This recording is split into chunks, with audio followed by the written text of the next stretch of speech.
예수님께서 기도의 시간이 되셨음을 아셨습니다. 예수님은 종종 습관을 쫓아 기도하셨다고 성경에 말씀하고 있죠. 습관을 쫓아 기도했다는 것은 기도가 몸에 배었다는 것을 의미합니다. 기도는 몸에 배어서 하는 것입니다. 몸에 배었다는 것은 늘 그때 그 시간이 되면 자율적으로 몸이 반응하고 생각이 반응하고 육체와 영혼이 반응해서 하나님 앞에 나아가서 기도하는 시각을 가졌다는 것을 의미하죠. 이것이 참 기도라고 할 수 있습니다.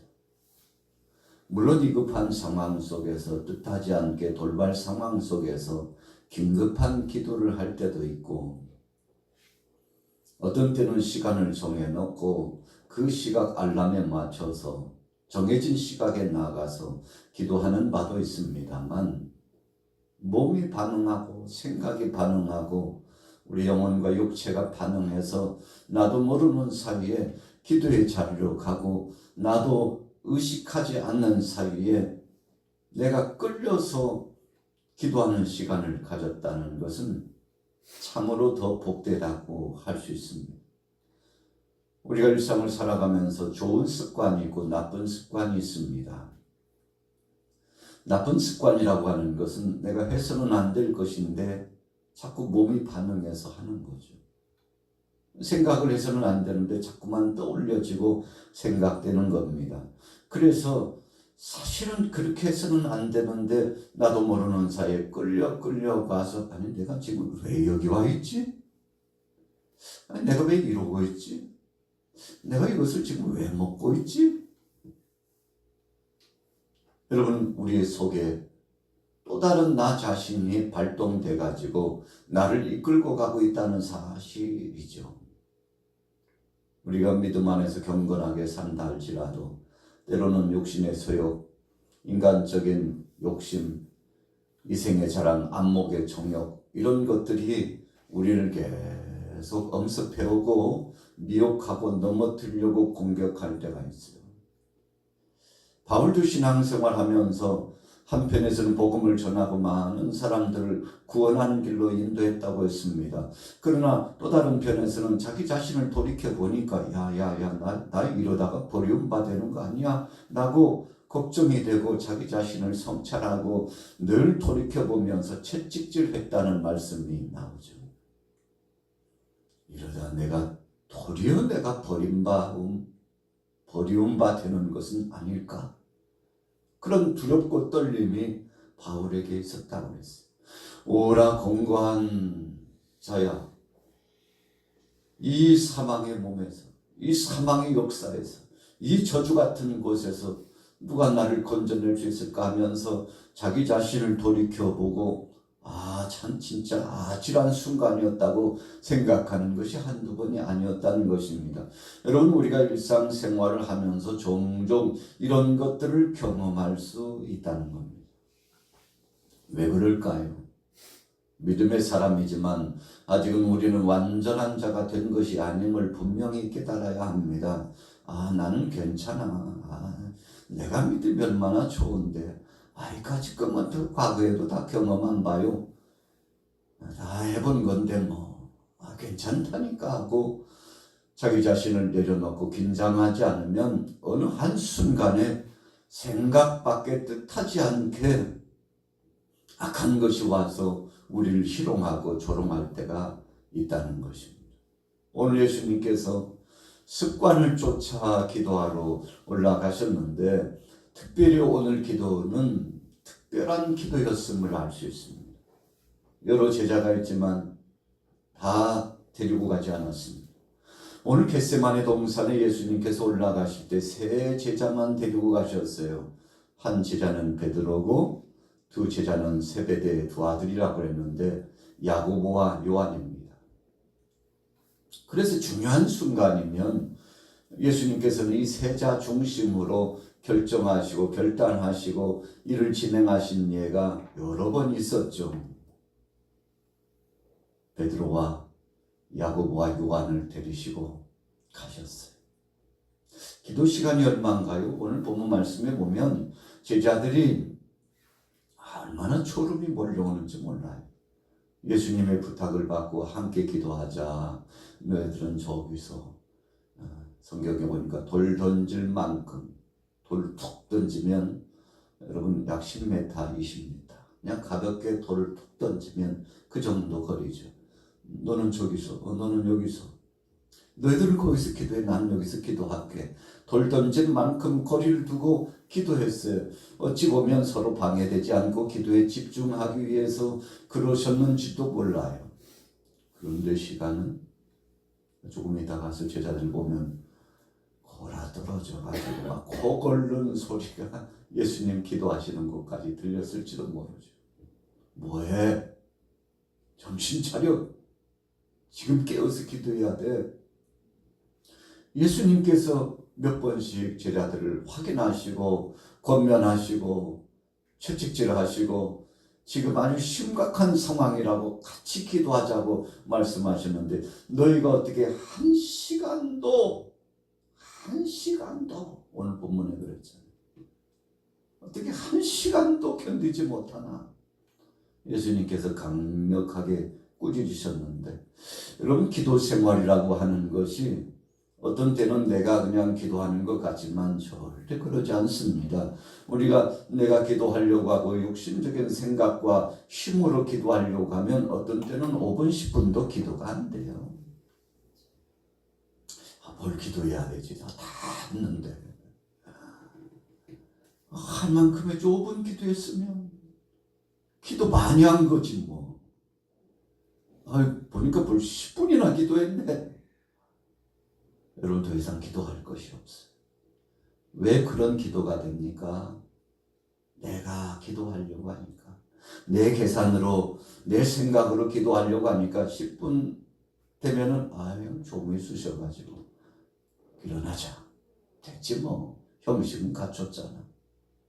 여러분 이런 피상적인 기도는 큰 역사를 체험하지 못합니다.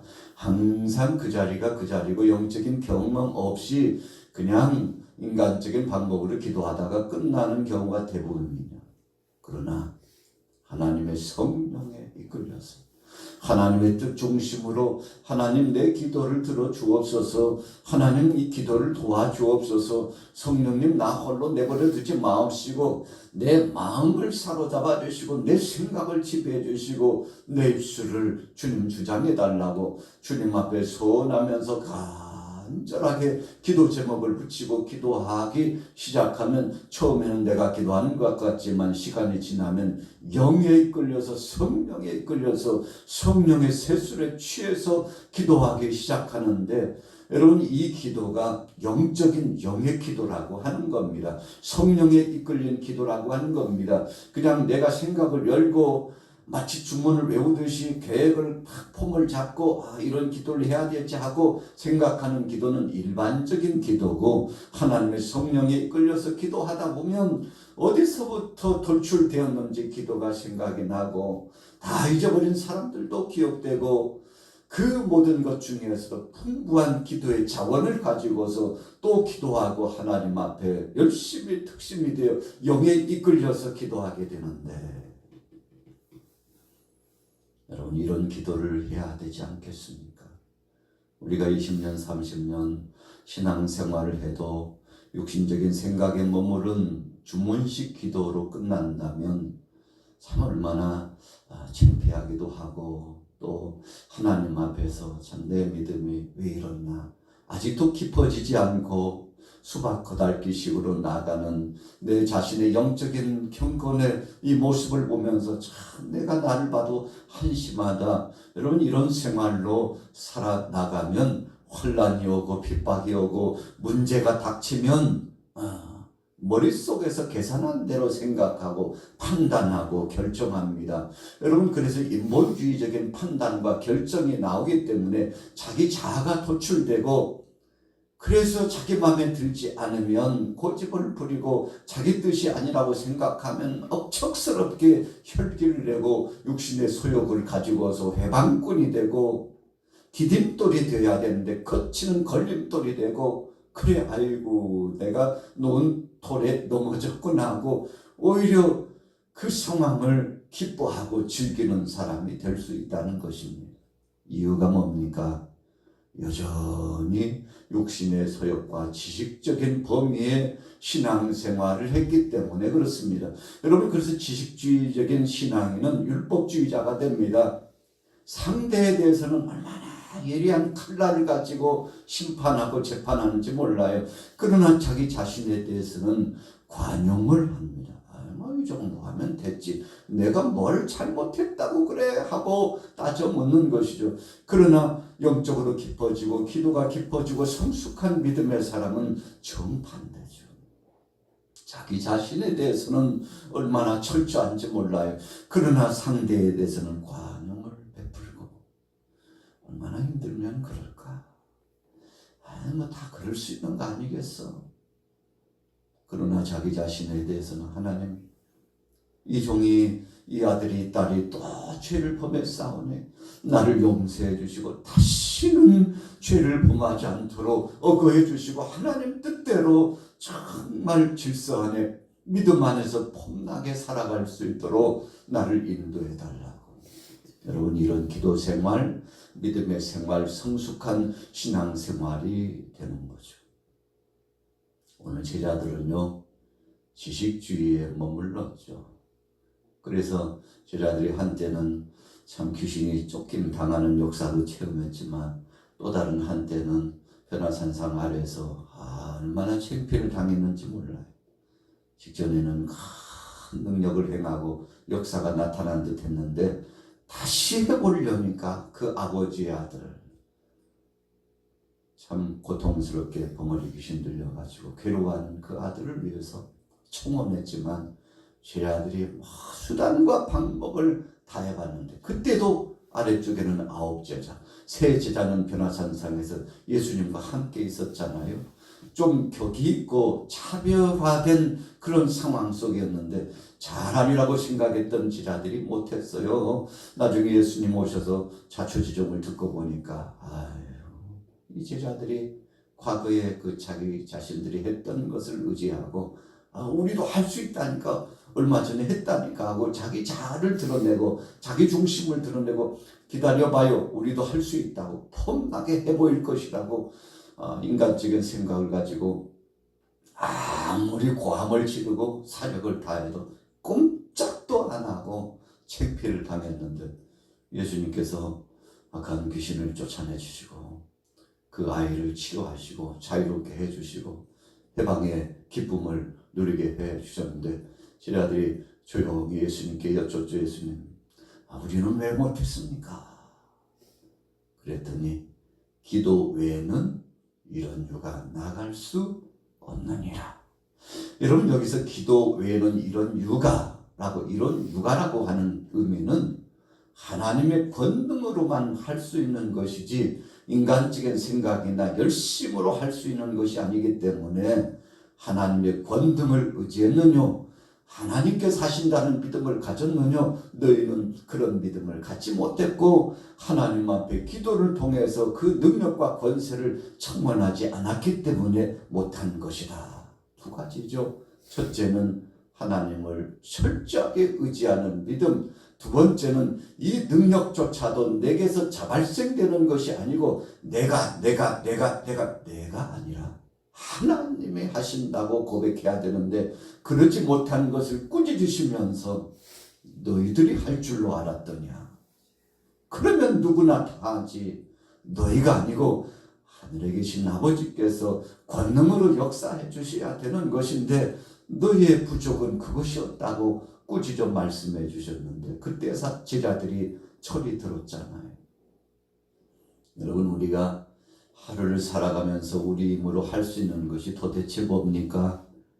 사실 따져보고 생각해보면요, 우리 자신들이 할 수 있는 건 거의 없습니다.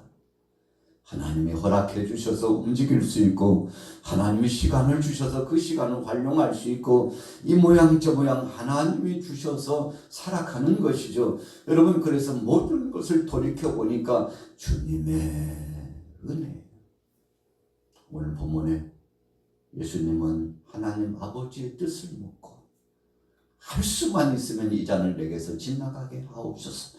그러나 나의 원대로 하지 마옵시고 아버지의 원대로 하옵소서. 무슨 뜻입니까? 십자가를 바라보니 얼마나 그 고통의 무게감에 찾아오는지 피할 수 있으면 피하고 싶었어요. 예수님도 사람의 옷을 입고 오셔서 우리의 모든 것을 체휼하셨기 때문에 그 고통을 느끼신 분이에요. 신적인 능력을 가지신 분이기 때문에 그분은 앗소리도 안 할 거야. 배도 안 고프실 거야. 슬픔이 뭐야, 고통이 뭐야, 그런 거 모르시는 분 아닐까? 아니었어요. 우리와 똑같이 체휼하셨다. 히브리서 말씀에 말씀하죠. 체휼이라는 것은 우리가 당하는 그대로 예수님도 당하시면서 생활했다는 것을 의미합니다. 다 주님이 맡아주시고 담당해 주시고 우리 주님께서 짊어져 주신 영적인 깊은 은혜가 있는 말씀이죠. 여러분, 제자들은 일어나지 못했어요. 끝까지 누워서 기도하지 못하고 어찌 보면 참 실패하고 나락으로 떨어졌죠. 그러나 주님 그럼에도 불구하고 그런 제자들까지 주님 사랑하시고 용서하시면서 오늘 본문의 결론 뭐라고 말씀하셨나요? 43절부터 같이 읽어봅니다. 43절 시작.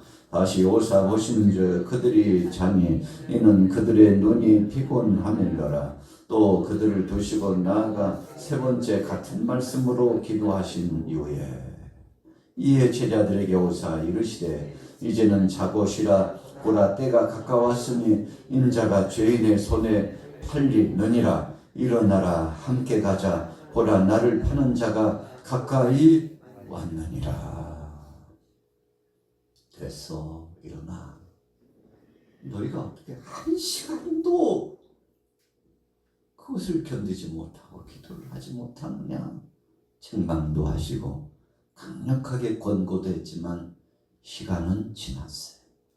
여러분, 그래서 천하범사의 때가 있고 시간 기회가 있습니다.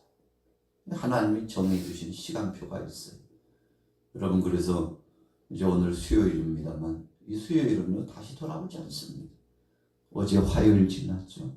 다시 돌아오지 않아요. 2025년도 4월을 지나면서 여러분이 중턱에 이제 딱 걸려있는데 지나간 시간 다시 돌아오지 않습니다. 오늘 16일 이 아침을 맞이했는데 정한 시간입니다. 우리에게 하나님께서 또 기회를 주셨다는 것입니다. 주신 기회를 어떻게 활용할까요? 목사님 무슨 말씀이에요? 앞으로도 보니까 10년, 20년 기회는 참 정한데 천만에요. 천만에요. 여러분, 시간표 우리가 정하는 거 아닙니다. 하나님이 정하는 거예요. 우리가 참 잘못된 삶을 사는 이유 가운데 하나는요, 내가 내 시간표를 내 마음대로 할 수 있다고 생각해요. 정말 그렇지 않습니다. 내가 내 마음대로 할 수 있는 것 같지만 하나님의 허용의 범위인 것 뿐이지, 하나님께서 부러워하시면 하나님 왜요? 이제 끝났다니까. 모세가 느보산에서 멀리 가나안 땅을 바라보면서 하나님 왜요? 왜? 여기서 봐. 왜요? 여기서 보라니까. 넌 못 들어간다니까. 왜요?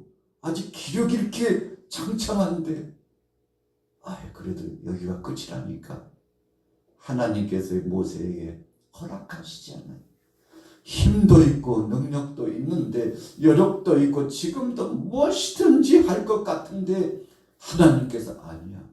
마침표 찍으라니까. 너의 사명은 여기까지다 하고 탁 문을 닫으시니까 항명하지 못하고 아무도 모세의 시체를 보지 못하고 하나님께서 막으시려고 하니까 그렇게 다 막으셨잖아요. 여러분, 우리 인생의 시간표는 내가 정하는 것이 아닙니다. 하나님이 정하는 겁니다. 그래서 우리는 오늘 하루도 아침에 기침을 해서 일어나서 눈을 뜨고 새 날을 맞이하는 거 하나님 앞에 감사하는 거죠. 하룻밤 사이에 하나님이 아직 나를 일깨워 주시고 사명에 있어서 나를 불러주시고 귀한 책무, 이 기도의 책무를 주셨는데 여러분 얼마나 감사합니까? 그래서 청년이든지 중년이든지 노년이든지 따질 거 없어요. 가릴 거 없어요. 오늘의 시간표를 하나님이 허락해 주시면 하는 것이고 내일의 시간표를 하나님이 또 주셔야 살아가는 것이죠. 여러분 그래서 광야에서 만나의 교훈은 큰 의미가 있는 겁니다. 내일 왜 내일을 너희가 걱정해? 내일은 내가 너희에게 허락해야 되는 거야. 더 가지고 가지 마. 그거 가지고 가서 쌓아놓으면 뭐해? 너 그거 먹지도 못하고 써보지도 못할 수도 있어. 여러분 백성들이 불순종했어요. 이틀 본씩 막 움켜져가지고 아이고 저런 바보들 왜 또 나가 우리처럼 지혜롭게 해야지. 그거 먹으려고 열어보니까 썩어가지고 냄새가 나는지 아휴 못 먹겠다 버려. 지금이라도 나가볼까? 끝났다는데 그럼 굶어야 돼? 불순종의 값이잖아. 여러분 하나님이 다 정해놓으신 거예요. 오늘 예수님 그럼에도 불구하고 베드로와 야고보와 요한 데리시고 일어나 가자. 나와 함께 가자. 예수님 십자가 지러 가시는데 제자들 어땠습니까? 함께 못 갔어요. 이유가 뭡니까? 기도로 준비하고 죽음을 준비하고 십자가를 준비하고 마지막까지 주님 따라가는 걸 준비하지 못했기 때문에 그대로 되었잖아요. 여러분 그래서 오늘 여러분들과 저는 사순절 이제 막바지에 이르렀는데 오늘 셋째 날 이 아침에 기도로 준비하는 것을 감사하시고 오늘 하루도 주님 앞에 영광 돌리고 복된 날이 되시기를 예수님의 이름으로 축원합니다. 내가 도망가는 것 같은 교회들마다 가는 편이었어. 날 따라가지 말라지 이들을 살려주고 있는 교회들을 살려주지 않는 하나님 교회가 점점 어두워지는 가운데 싸우냐 하나님 밝은 빛의 눈물이 건장다 도와주려게 하시는 내가 믿을 계획이 날과 사니까 그래도 하나님 내가 죄라다 하나님 우리 나를 정말 많이 건강 주고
능력 주셔서 마지막 때까지 가도록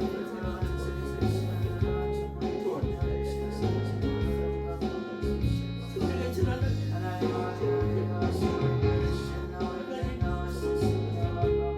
부산 공간